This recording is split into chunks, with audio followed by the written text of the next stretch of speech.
Hello बच्चों, क्या हाल चाल, कैसे हैं आप लोग? अच्छे हैं तो अच्छे रहिए, स्वस्थ रहिए, पढ़ते रहिए। आइए स्टार्ट करते हैं। आज का जो हमारा सब्जेक्ट है वो है बिजनेस स्टैटिक्स। बिजनेस स्टैटिक्स में ध्यान से देखिएगा कि बिजनेस स्टैटिक्स में सबसे पहले आपका पेपर 1 और पेपर 1 का ये सेकंड पार्ट है, पार्ट 2 है। ठीक है, पहला पार्ट जा चुका है, उसे ध्यान से देख लीजिएगा। फिर ये 100 क्वेश्चन का ये एमसीक्यू फिर से जा रहा है और इसे पढ़ने के साथ साथ अपने दोस्तों में भी शेयर ज़रूर कर दीजिएगा। ठीक है, और ये भी ध्यान दीजिएगा कि जो भी ये इसका आंसर दिया गया है अपनी जानकारी के हिसाब से ठीक है, फिर भी एक आध क्वेश्चन मिसमैच होता है तो उसे अपने बुक से रीड कर लीजिएगा। आइए स्टार्ट करते हैं। सबसे पहला क्वेश्चन दिया है कि कौन सा माध्य स्थिति माध्य है। तो ध्यान दीजिएगा, समांतर माध्य, गुणोत्तर माध्य, हरात्मक माध्य, माध्यिका दिया है तो माध्यिका। अब यहाँ स्थिति माध्य के संबंध में जानेंगे।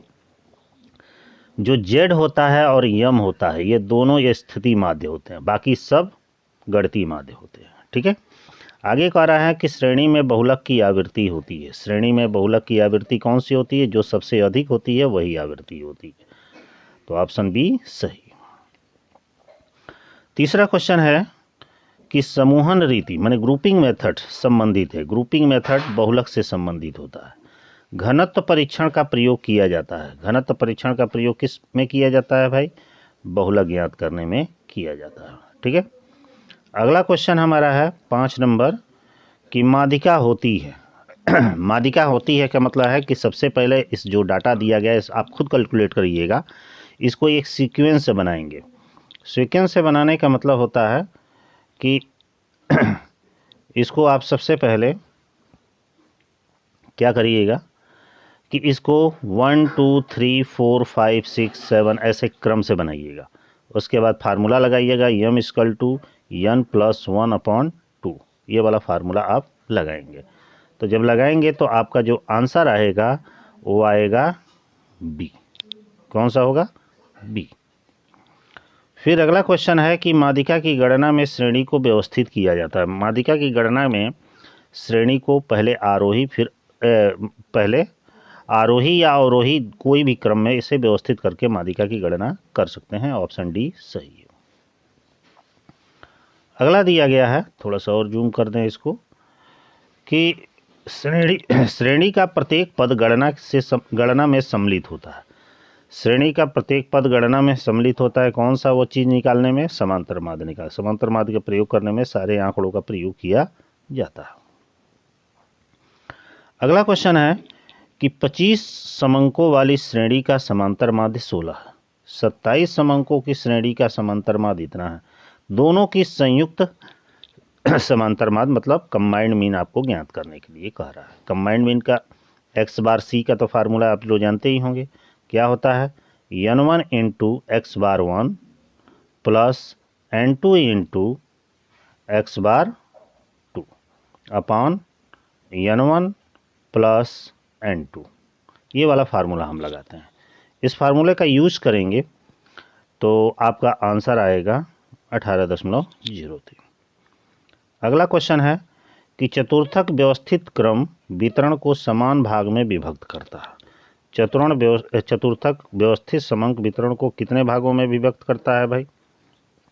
जल्दी से बताइए। यह 3 भागों में, Q1 Q2 Q3।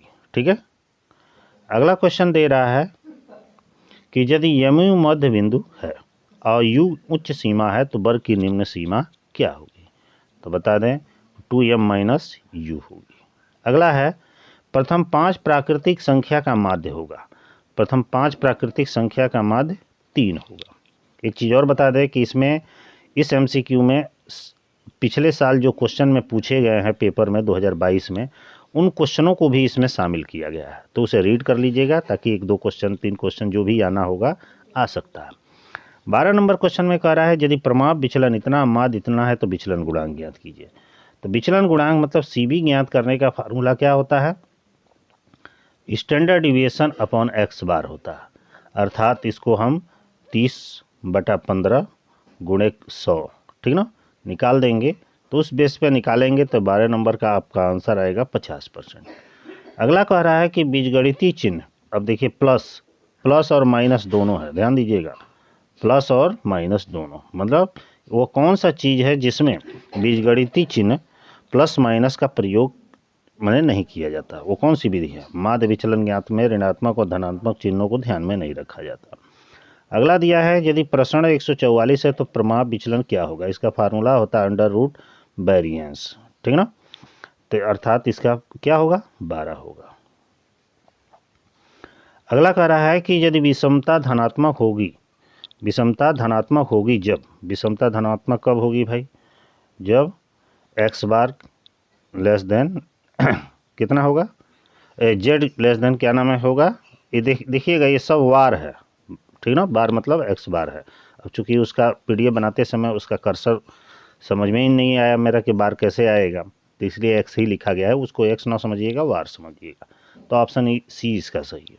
16 number question है, एक सममिति वितरण में विषमता गुणांक होती है। सममिति वितरण में विषमता गुणांक क्या होती है, 0 होती है। ऑप्शन सी सही है। अगला है कि वर्गीकरण के सभी वर्ग होने चाहिए। वर्गीकरण के सभी वर्ग किस क्रम में होने चाहिए, अपवर्जी श्रेणी में। अगला है अपवर्जी बंटन 20 में सम्मिलित किया जाता है। अपवर्जी बंटन 20 किस में सम्मिलित किया जाता है, किस वर्गांतरण में सम्मिलित किया जाता है, तो 20 से 30 में, क्योंकि 20 से 30 में 20 शामिल किया जाएगा, ठीक है। अगला दिया गया है 10 से 19, 20 से 29, 37 से 39 उदाहरण है। ये किस चीज़ का उदाहरण है भाई, समावेशी श्रेणी का। निम्न वर्ग अंतरालों में पूछ रहा है मध्य बिंदु होंगे। ऊपर जो वर्ग अंतराल दिया है इसमें मध्य बिंदु क्या होगा बताइए, बी होगा। 15, 25, 35, 45, इसमें क्वेश्चन न्यूमेरिकल ज़्यादा दिया गया है। आगे कह रहा है द्विगुण सारणी में समंकों की कितनी विशेषताओं का प्रदर्शन किया जाता है। द्विगुण सारणी में समंकों की कितनी विशेषताओं को प्रकट किया जाता है, केवल दो गुण है तो 2 ही किया जाएगा, 3 गुण होगा 3 किया जाएगा। अब देखिए अगला क्वेश्चन आ ही गया कि त्रिगुण सारणी में कितनी विशेषताओं को प्रदर्शित किया जाता है, तो 3 किया जाता है। अगला है 23 नंबर क्वेश्चन कि बहुगुण सारणी में कितने समंकों को प्रदर्शित किया जाता है, तो बहुगुण सारणी में अनेकों प्रकार की विशेषताओं का प्रदर्शन किया जाता है। अगला क्वेश्चन कह रहा है कि 10 से 20, 20 से 30, 30 से 40, 40 से 50 के वर्गांतर क्रमशः होंगे। इसके वर्गांतर क्रमशः कितने होंगे हैं भाई, सब में 10-10 का अंतराल है, तो ए होगा ऑप्शन। अगला कह रहा है सारणियन का प्रमुख उद्देश्य वर्गीकृत समंकों द्वारा व्यक्त की गई सूचनाओं को किस प्रकार प्रस्तुत करना है, बताइए किस प्रकार सूचनाओं को प्रस्तुत करना है, सभी क्रमबद्ध, संक्षिप्त, सुव्यवस्थित, सभी। 27 नंबर क्वेश्चन में कह रहा है संख्यात्मक वर्गीकरण के अनुसार श्रेणियां होती हैं। संख्यात्मक वर्गीकरण के अनुसार जो श्रेणियां जो होती है वो सभी टाइप की होती है, व्यक्तिगत, खंडित और वर्गीकृत। 27 नंबर क्वेश्चन में कह रहा है कि संपादन किया जाता है। संपादन किसका किया जाता है, प्राथमिक और द्वितीयक समंकों का संपादन किया जाता है। अगला कह रहा है वर्गीकरण का चरण है। वर्गीकरण का क्या चरण है भाई, वर्गीकरण सारणियन का प्रथम चरण है, ये ध्यान दीजिएगा, वर्गीकरण सारणियन का प्रथम चरण है।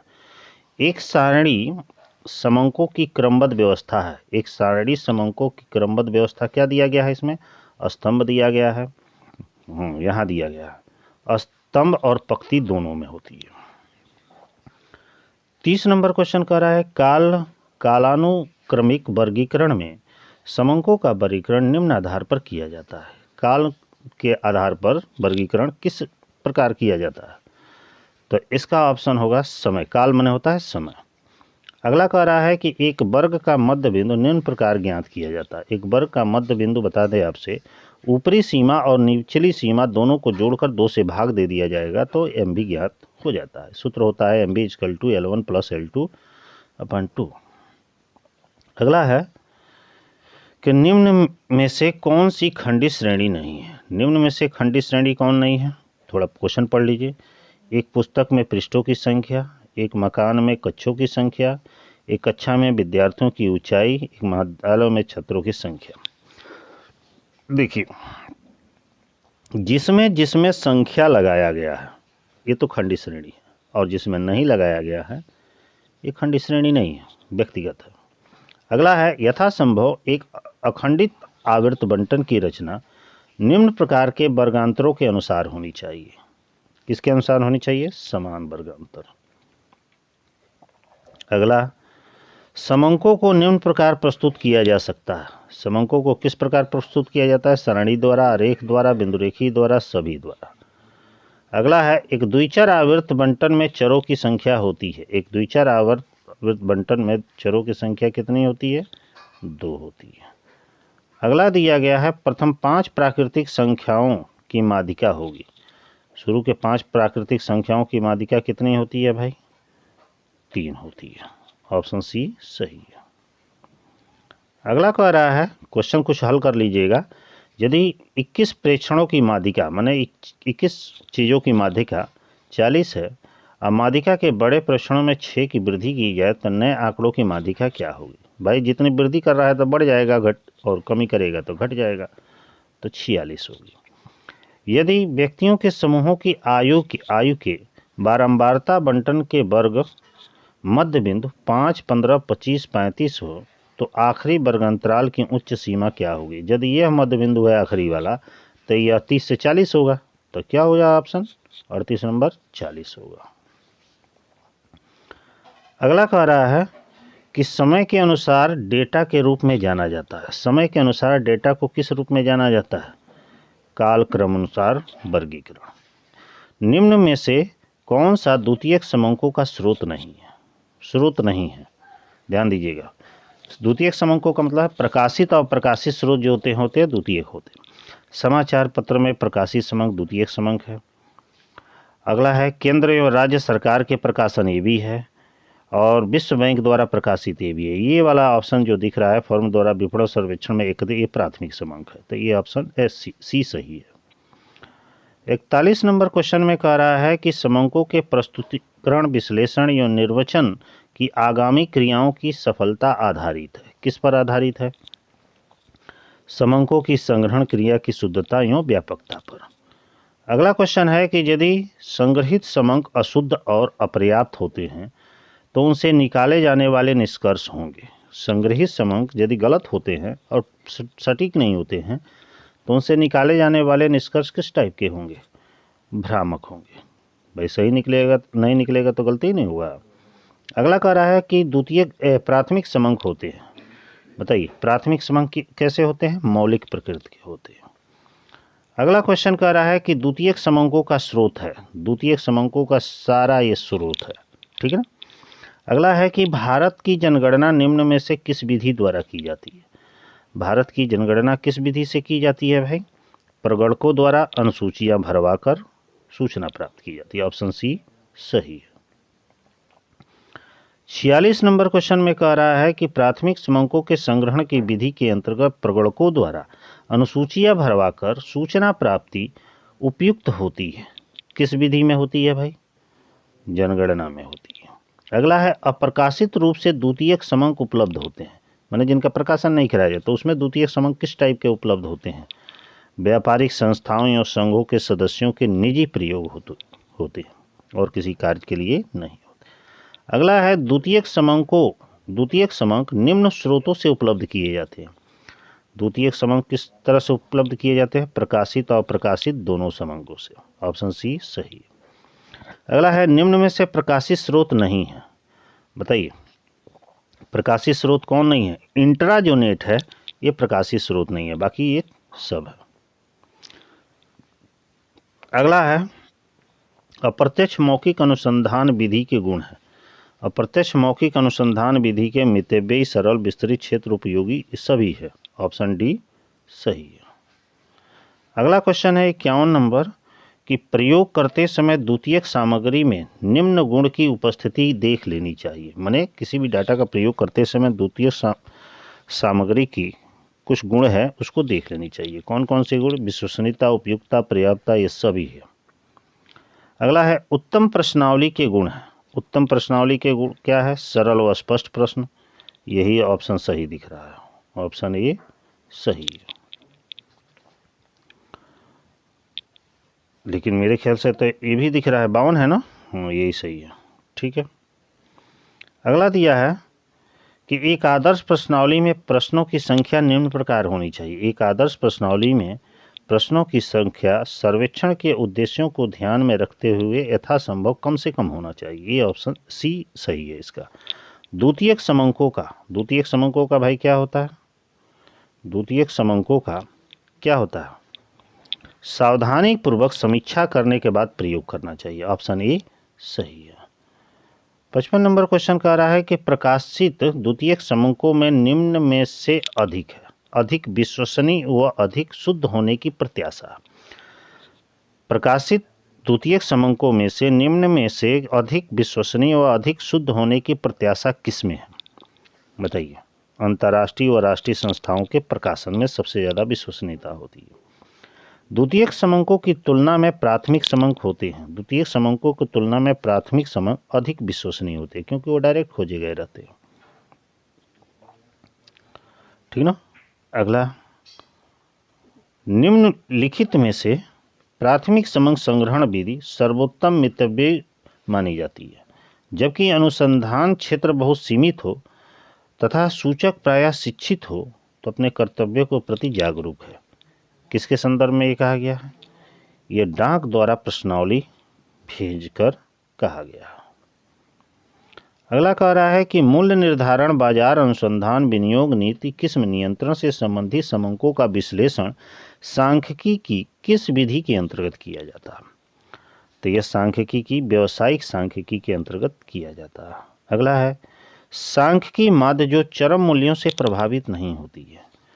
तो कौन चरम मूल्यों से प्रभावित नहीं होती है? माध्यिका ही एक ऐसी है जो चरम मूल्यों से प्रभावित नहीं होती है। बाकी आंकड़ों के लिए पूरा डाटा होना जरूरी है। अगला है 60 नंबर, सांख्यिकी का कार्य होता है। सांख्यिकी का कार्य कैसे होता है?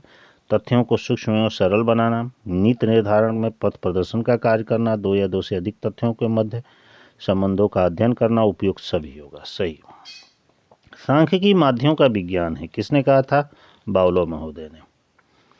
अगला कह रहा है कि सांख्यिकी के प्रति अविश्वास को दूर किया जा सकता है। सांख्यिकी के प्रति अविश्वास को कैसे दूर किया जा सकता है? सांख्यिकी के अपर्याप्त ज्ञान द्वारा, सांख्यिकी के पर्याप्त ज्ञान द्वारा, उचित विश्लेषण की उचित विधि के प्रयोग द्वारा, सभी के द्वारा किया जा सकता है। सांख्यिकी का सैद्धांतिक पक्ष है। सांख्यिकी का सैद्धांतिक जो पक्ष है वो केवल विज्ञान है, कला विज्ञान नहीं है। कला विज्ञान तो प्रकृत हो जाएगा। अगला है कि व्यवहारिक सांख्यिकी का प्रयोग किया जाता है। व्यवहारिक सांख्यिकी का प्रयोग सभी क्षेत्रों में किया जाता है, राष्ट्रीय आय, कृषि, व्यापार, उद्योग, सब में। अगला है कि निम्न में से वर्णनात्मक व्यवहारिक सांख्यिकी नहीं है। कौन वर्णनात्मक व्यवहारिक सांख्यिकी नहीं है? बताइए। वित्तीय जो समंक होते हैं, समक नहीं है, समंक है, वो व्यवहारिक सांख्यिकी नहीं है। अगला एक न्यूमेरिकल दिया गया है 619 से 145, ये सब दिया गया है। पूछ रहा है इसका विस्तार गुणांक ज्ञात कीजिए। तो विस्तार गुणांक रेंज जानते ही हैं। विस्तार गुणांक का सूत्र क्या होता है? आर का सूत्र क्या होता है? यल माइनस यस।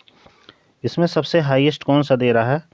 870 दे रहा है। और लोवेस्ट कौन सा दे रहा है? 73। उसमें से घटा दीजिए, जो आएगा उत्तर हो जाएगा। और उसका कोएफिशिएंट निकलना है, तो कोएफिशिएंट आर का जो कोएफिशिएंट होता है, इसका सूत्र होता है यल प्लस यस। ठीक ना, इस पर रख लीजिएगा। काटेंगे जब, तो इसका जो आंसर आएगा 66 नंबर का, वो आएगा बी। ठीक है। अगला क्वेश्चन है कि व्यक्तिगत अवलोकनों के विचलनों का योग शून्य होता है। ये किस में होता है? बताइए। समांतर माध्य में होता है। कौन सा कथन सत्य है? इसमें जितना भी दिया है पहला ही कथन सत्य है। समांतर माध्य में श्रेणी का प्रत्येक पद गणना में सम्मिलित होता है। सारे संख्याओं का प्रयोग उसमें किया जाता है। अगला है कि निम्नलिखित में से कौन सा स्थिति माध्य है? अभी मैं बताया था माध्यिका और बहुलक, ये दो ही ऐसे चीज हैं जो स्थिति माध्य है। कौन सा कथन सत्य है? बताइए कौन सा सत्य है? माध्यिका और बहुलक दोनों स्थिति माध्य है। बिल्कुल सही है, अभी मैं बताया। अगला क्वेश्चन है, ध्यान दीजिएगा और थोड़ा जूम करें इसको, एक वितरण के 3 भागों की बारंबारता इतनी है, उनके माध्य क्रमशः इतने हैं, तो सम्मिलित वितरण का माध्य क्या होगा? क्या निकालना है इसमें? x बार c निकालना है। क्या निकालेंगे? n1 into x bar 1 plus n2 into x bar 2 upon n1 into n2। ठीक ना? ये फार्मूला लगा लीजिएगा, आ जाएगा। कौन सा आंसर सही होगा? आंसर भी बता दें। तो 71 का आपका आंसर होगा बी, 2.13। अगला क्वेश्चन है कि यदि 3, 4 और x मतलब खाली जगह है 8 का समांतर माध्य 6 हो तो x का मान क्या होगा? निकाल लीजिएगा। x bar equal to sigma x upon n होता है। तो 72 का ऑप्शन आएगा डी। किसी श्रेणी के समांतर माध्य से लिए गए विचलनों का योग्य होता है। किसी श्रेणी के समांतर माध्य से विचलनों का योग्य क्या होता है? 0 होता है। अगला फिर एक न्यूमेरिकल दिया है, 3, 4, 6, 8 की माध्यिका होगी। बताइए 3, 4, 6, 8 की माध्यिका क्या होगी? 5 होगी। ऑप्शन बी सही है। फिर दे रहा है 2, 4, 7, 0, 6 का समांतर माध्य क्या होगा? इसका समांतर माध्य क्या होगा भाई? 4 होगा। ऑप्शन ए सही है। फिर न्यूमेरिकल इसे सब सॉल्व करिएगा, ठीक ना? इस पे सब पे सॉल्व करना इस पे बड़ा मुश्किल है, लेकिन बहुत ही सिंपल चीज़ें हैं, पढ़े होंगे तो सॉल्व कर लेंगे। अगला है 76 नंबर क्वेश्चन कर रहा है 2, 4, 7, 5, 3 इस कोई डाटा दिया गया, इसमें बहुलक ज्ञात किया। बहुलक तो जानते हैं जो सबसे बड़ी ज़्यादा बार आया होगा वही बहुलक होगा। बताइए कौन सा सबसे ज़्यादा बार आया है? 5 आया है, तो यही बहुलक होगा। फिर वहीं पे एक और क्वेश्चन दे रहा है, ये सब डाटा दिया गया है, कह रहा है भूइष्ठक ज्ञात कीजिए। भूइष्ठक माने बहुलक ज्ञात कर। बताइए सबसे ज़्यादा प्रयोग कौन आया है भाई? सबसे ज़्यादा प्रयोग हमको लग रहा है कि 26। कौन आया है, दिख रहा है कोई? 25, 26, 28, 35। बताइए। ये सारा डाटा दिया गया है, इसमें से बहुलक ज्ञात करना है। ये क्वेश्चन आपके लिए है, लेकिन ये क्वेश्चन मेरे हिसाब से इसका एक भी ऑप्शन इसमें नहीं दिया गया, क्योंकि इसमें से कोई ऐसी संख्या नहीं है मेरे हिसाब से कि जो रिपीट की गई हो। तो ऐसी दशा में जो सबसे बड़ी आवृत्ति बनेगी वो हमारा क्या हो जाएगा? बहुलक हो जाएगा। ठीक ना? ये तो दिया ही नहीं है। ठीक है, ये ऑप्शन हमको लग रहा है कि ये क्वेश्चन गलत दिख रहा है। अगला है भूइष्ठक ज्ञात कीजिए। अब बताइए इसमें बहुलक क्या होगा? बताइए बहुलक इसका क्या होगा? इसमें तो रिपीटेड दिख रहा है कि बहुत सारे चीज़ है, 6 ही दिख रहा है कि आपका 78 का क्या होगा? 6 होगा, जो सबसे बड़ी आवृत्ति होगी, बार बार आई होगी। अगला क्वेश्चन में कह रहा है कि कुछ डाटा दिया गया है और इसकी आपको माध्यिका ज्ञात करने के लिए कह रहा है। व्यक्तिगत श्रेणी है, n+1/2 का फार्मूला लगाएंगे, उसके अकॉर्डिंग आपकी माध्यिका कौन सी इसमें होगी? 79 की 14 होगी। फिर वहीं पे एक और क्वेश्चन दे रहा है, इसमें भी माध्यिका पूछ रहा है, कुछ डाटा दिया है, इसका माध्यिका निकालिएगा। आप लोग निकाल लीजिएगा, जानते होंगे। तो ऑप्शन आएगा सी। फिर एक और चीज़ दे रहा है कि निम्न में से कौन सा इसमें से सही है? बताइए सही कौन सा है इसमें? तो इसका ऑप्शन होगा C, geometric mean equal to होता है under root arithmetic mean into harmonic mean. फिर वहीं पे क्वेश्चन कर रहा है किस माध्य की गणना में श्रेणी का प्रत्येक मूल्य सम्मिलित नहीं होता है? तो बहुलक में नहीं होता है। 83 नंबर क्वेश्चन में कह रहा है 83 नंबर क्वेश्चन में कह रहा है कि कौन सा माध्य स्थिति माध्य है? माध्यिका है। श्रेणी में बहुलक की आवृत्ति होती है। श्रेणी में बहुलक की आवृत्ति क्या होती है? सबसे अधिक बार होती है।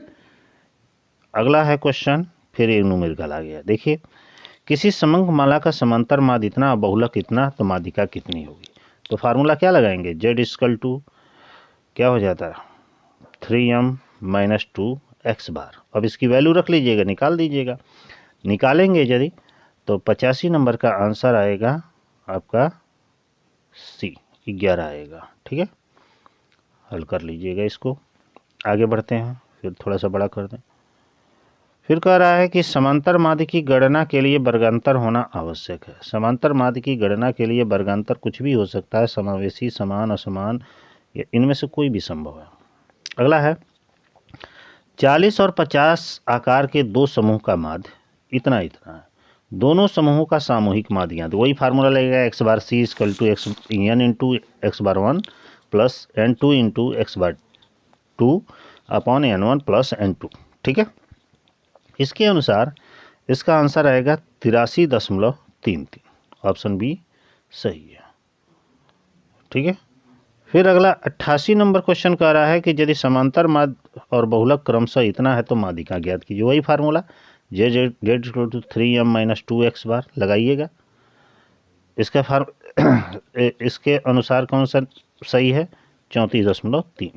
अगला कह रहा है यदि श्रेणी के सभी मूल्य बराबर न हो तो कौन सा कथन सही है? श्रेणी का जब सभी मूल्य बराबर न हो तो ये वाला सही है, x बार, x नहीं है वो x बार है, बार नहीं लिख पाया गया है, x greater than m greater than z।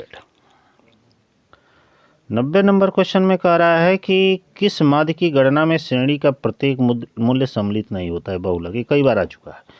वे दो मूल्य कौन से होंगे जिनका समांतर माध्य 9 और गुणोत्तर माध्य इतना होगा? बताइए वो दो मूल्य कौन कौन से हैं? तो इसका सही ऑप्शन होगा 3.6 और 14.4। सॉल्व कर लीजिएगा, सब पढ़े ही होंगे आप लोग क्लासों में। आगे कह रहा है कि औसत गति, चलन वेग आदि की गणना के लिए प्रयोग किया जाता है। औसत गति, चलन वेग की गणना के लिए किस विधि का प्रयोग किया जाता है? हरात्मक माध्य का। ऑप्शन सी सही है।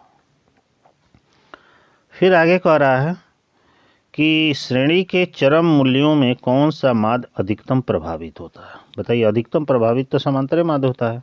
फिर कह रहा है कि भूइष्ठक माध्य माध्यिका का कौन सा संबंध सही हो सकता है? तो भूइष्ठक माध्य और माध्यिका का सही संबंध आपका ये पहला वाला है, माध्य माध्यिका बहुलक ग्रेटर देन करके दिया गया। आगे कह रहा है कि एक सममिति आवृत्ति वितरण में श्रेणी कैसी होनी चाहिए? एक सममिति आवृत्ति वितरण में श्रेणी x bar equal to m equal to z के बराबर होनी चाहिए। कौन सा कथन कह रहा है सही है? 96 में कह रहा है कौन सा कथन सही है? तो यही सही है कि x bar into harmonic mean equal to geometric mean का स्क्वायर। ठीक है, 97 नंबर क्वेश्चन में कह रहा है कि समांतर माध्य की गणना के लिए वर्गांतर होने चाहिए। समांतर माध्य की गणना के लिए वर्गांतर कोई भी हो सकता है। फिर कह रहा है 100 छात्रों के औसत प्राप्तांक 40 थे। बाद में पता चला कि एक छात्र के अंक 53 के स्थान पर 83 पढ़ लिए गए हैं, तो सही प्राप्तांक। तो करना क्या है, ये 100 छात्र हैं, 40 इनके औसत हैं, तो गुणा कर देंगे, आ जाएगा 4000। अब इसमें से 53 के स्थान पर 83 पढ़ दिए गए, तो 83 निकाल दीजिएगा और 53 जोड़ दीजिएगा। जो भी आएगा उसको फिर से 100 से डिवाइड कर दीजिएगा। ठीक है ना, डिवाइड करेंगे तो इसका आएगा 98 का 39.7। लास्ट क्वेश्चन इधर का 99 में कह रहा है कि x बार 10 और z 13 हो तो माध्यिका क्या होगी? ये x बार है तो z equal to 3m minus 2x bar का फार्मूला लगा लीजिएगा, जो आएगा आंसर हो जाएगा। तो 99 का आंसर क्या होगा आपका? बी होगा, 11 होगा। और लास्ट क्वेश्चन है कि चल माध्य का प्रयोग किया जाता है। चल माध्य का प्रयोग कहाँ किया जाता है? व्यावसायिक माध्यों की गणना में। इस तरह आप लोग का 100 MCQ का एक क्वेश्चन कंप्लीट हुआ। ये वीडियो कैसा लगा लाइक कमेंट के माध्यम से आप ज़रूर बताइएगा। आपको हमेशा कोई ना कोई वीडियो मिलता ही रहेगा ताकि आपको एग्ज़ाम का प्रिपरेशन ठीक से कर लें। ठीक है, फिर वीडियो को अपने फ्रेंड में भी शेयर कर दीजिएगा और कोई क्वेश्चन डाउटफुल हो तो अपने बुक से ज़रूर स्टडी कर लीजिएगा। ठीक है, ओके, फिर मिलते हैं, बाय बाय।